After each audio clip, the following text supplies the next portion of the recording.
Rock and roll has always lived on the edge. The greatest bands of the 60s, 70s, 80s, and 90s pushed boundaries in every direction, including their own limits.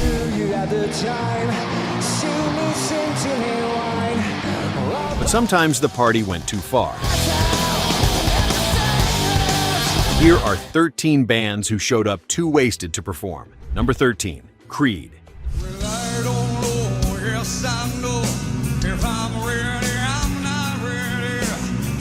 The December 29, 2002 concert at the Allstate Arena in Rosemont, Illinois became the stuff of legend for all the wrong reasons. Stapp was so intoxicated that he rolled around on the floor of the stage in apparent pain or distress, unable to sing the lyrics to a single Creed song.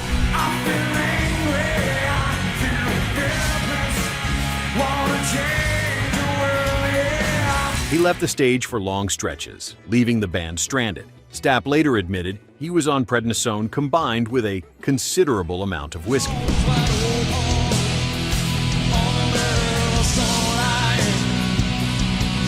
The fans filed a class action lawsuit seeking $2 million. The audience literally sued the band for being too drunk to perform. Post-grunge rock hit a new low that night in Illinois.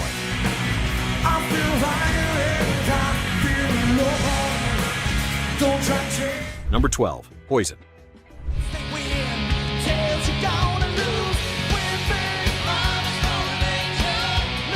Three weeks before Nirvana changed everything, Poison accelerated glam metal's demise at the 1991 MTV Video Music Awards. The band launched into their hit Unskinny Bop, but guitarist C.C. DeVille had other plans. Completely wasted, he started playing Talk Dirty to Me instead.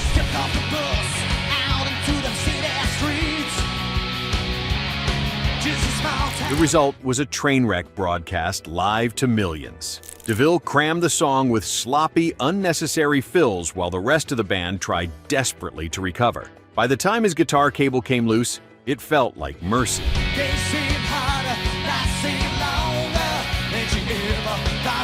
The chaos continued backstage where Bret Michaels and DeVille got into a fistfight. Poison fired the guitarist shortly after the performance. The VMA's disaster became a symbol of hair metal's collapse, with grunge waiting in the wings to deliver the final blow.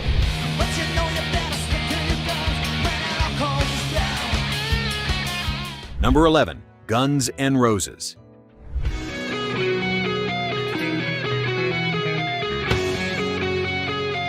The most dangerous band in the world earned that reputation honestly. At the Ritz in New York City on May 16, 1991, Slash proved that reputation extended to their live performances. The guitarist was visibly intoxicated when he attempted to play the iconic intro to Welcome to the Jungle.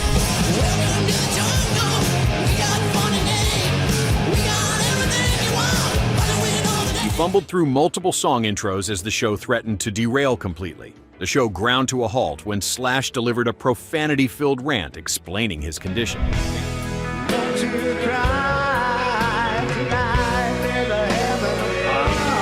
Fans got exactly what they expected from Guns N' Roses that night: chaos, brilliance, and complete unpredictability, all fueled by whatever Slash had consumed backstage. The performance became legendary among bootleg collectors as a document of the band at their most reckless.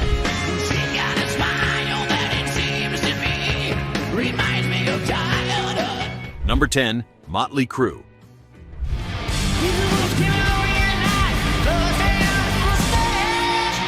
The 1987 Girls, Girls, Girls tour captured glam metal excess at its peak. Witnesses described the band acting like drunken buffoons, embracing every possible cliché a rock band could embrace. Nikki Sixx and Tommy Lee held chugging contests with bottles of Jack Daniels between songs.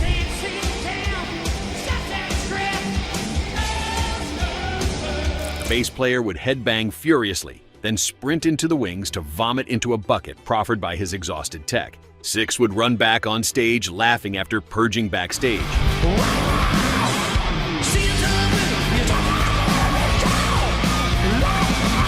He did this multiple times per show. The band somehow made it through each concert despite their condition, turning their excess into part of the spectacle. Motley Crue sold the chaos as entertainment, and fans loved every messy minute.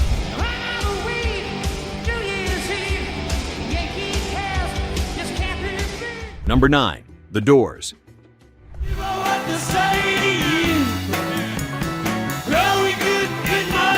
March 1969 in Miami became the most infamous night in Doors history. Jim Morrison arrived at the Dinner Key Auditorium already heavily intoxicated and in no mood to perform a conventional show. He shoved fans around, reportedly mimed a sexual act, and allegedly exposed himself to the crowd. Know that it will be untrue.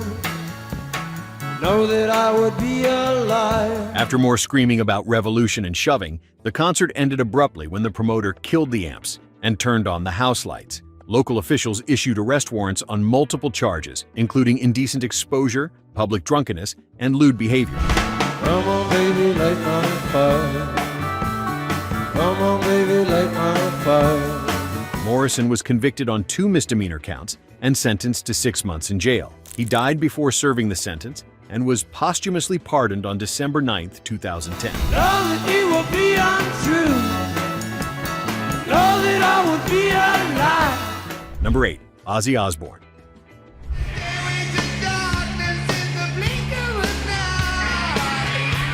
February 1982 in San Antonio became one of rock's most notorious moments. Sharon Osbourne had hidden all of Ozzy's clothes to prevent him from going out drinking. The plan backfired spectacularly.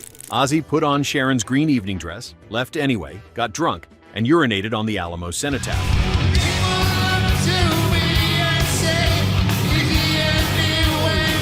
Police arrested the Prince of Darkness on the spot. Sharon scrambled to get him released, warning authorities that concert promoters feared canceling that evening's show might incite a riot.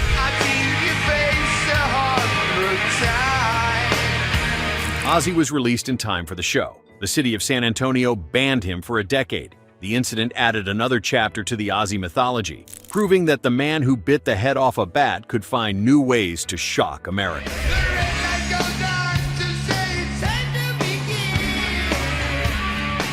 Number 7. Van Halen.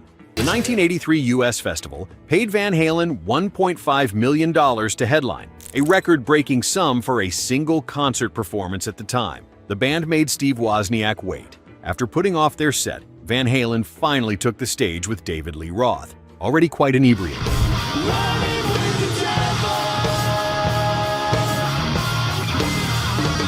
MTV was there capturing everything. During an infamous backstage interview, it was hilariously obvious that Dave was well beyond the label on his first bottle of Jack Daniels. Wozniak later wrote in his memoir that Roth was so drunk, slurring and forgetting lyrics, practically falling down on stage. The band still delivered a legendary performance, proving that Van Halen could function at levels that would incapacitate lesser musicians. Roth's intoxicated showmanship became part of the appeal. Before we continue, which of these incidents shocked you the most? Did you ever see any of these bands during their wildest years? Drop a comment and let us know where you're watching from. Number 6. Aerosmith.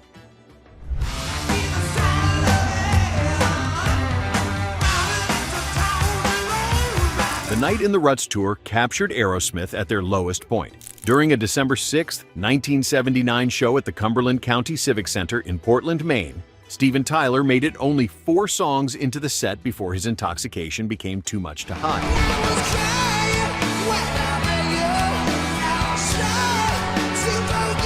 Tyler later admitted he faked collapsing on stage, even shaking his foot to make it look authentic. The combination of alcohol and lack of cocaine to counteract the effects left him unable to continue.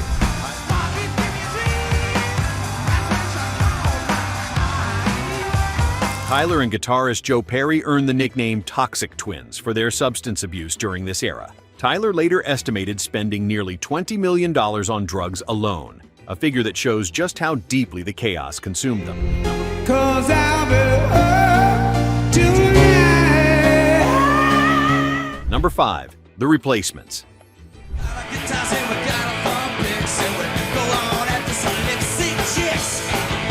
Saturday Night Live launched countless careers. For The Replacements, it ended their relationship with the show for nearly 3 decades. According to Bob Mayer's biography Trouble Boys, the band frequently got hammered twice daily, once before a gig and again at the venue.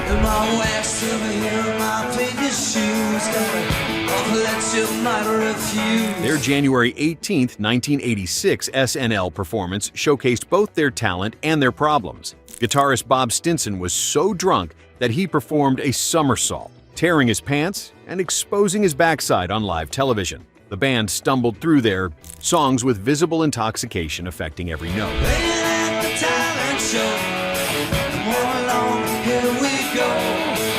After the show, the band destroyed their hotel room with the bill sent directly to producer Lorne Michaels. The Replacements earned a ban from SNL that lasted 28 years, cementing their reputation as punk rock's most self-destructive genius drums.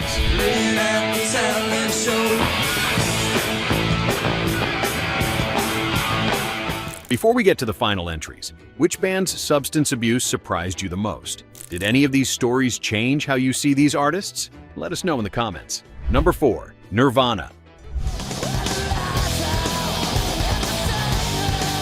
Rotterdam in 1991 captured Nirvana at their most chaotic. The band arrived wasted and grew more intoxicated as the set progressed. Kurt Cobain attempted to start in Bloom, but threw his hands up in frustration because he had no idea what was happening with the sound. The performance resembled what any inexperienced local band does at their first show, stumbling through songs they should have known by heart. Fan-filmed video documents the carnage as one of grunge's defining bands struggled to function. The Rotterdam show became legendary among bootleg collectors as proof that even Nirvana had nights where the substances won. Cobain's frustration was palpable as the music fell apart around him. Number 3. Metallica.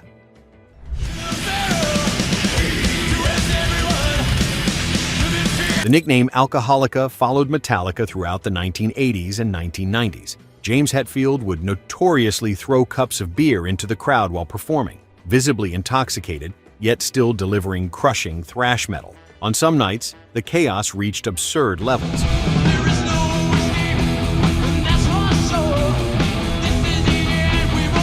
On February 13, 1992 at the Great Western Forum, the band swapped instruments mid-show during Am I Evil, with Lars Ulrich taking over vocal duties and Hetfield moving to the drums. The footage lives on as proof that even the biggest metal band in the world sometimes let the party take control.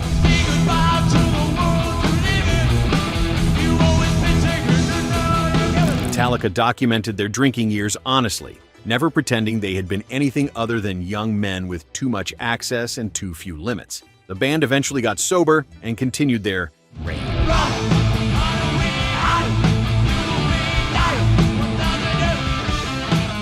Number 2. Stone Temple Pilots.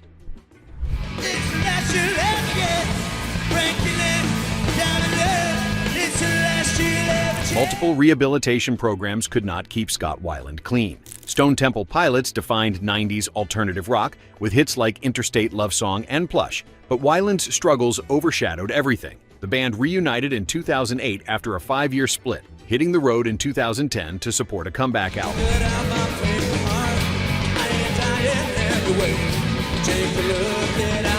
During a September concert in Houston that started an hour late, Weiland melted down on stage. His condition was obvious to everyone in the arena. The band halted the tour afterward, attempting to convince their frontman to straighten out. The meltdowns became increasingly frequent.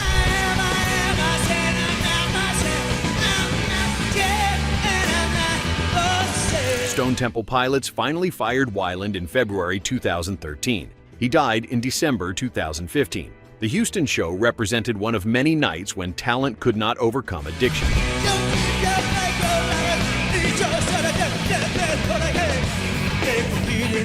Number 1. Green Day.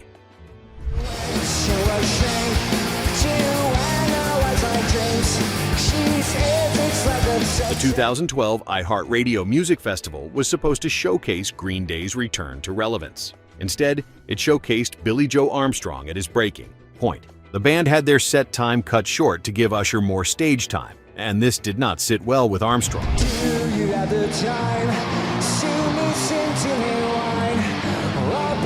He stopped the song mid-performance, announcing they only had 1 minute left. Armstrong launched into a profanity-filled rant before smashing his guitar in protest.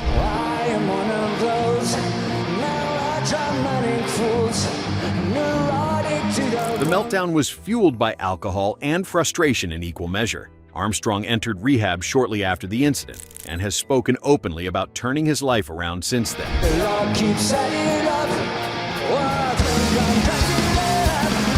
iHeartRadio disaster became a wake-up call that likely saved his life, transforming a rock-bottom moment into the beginning of recovery.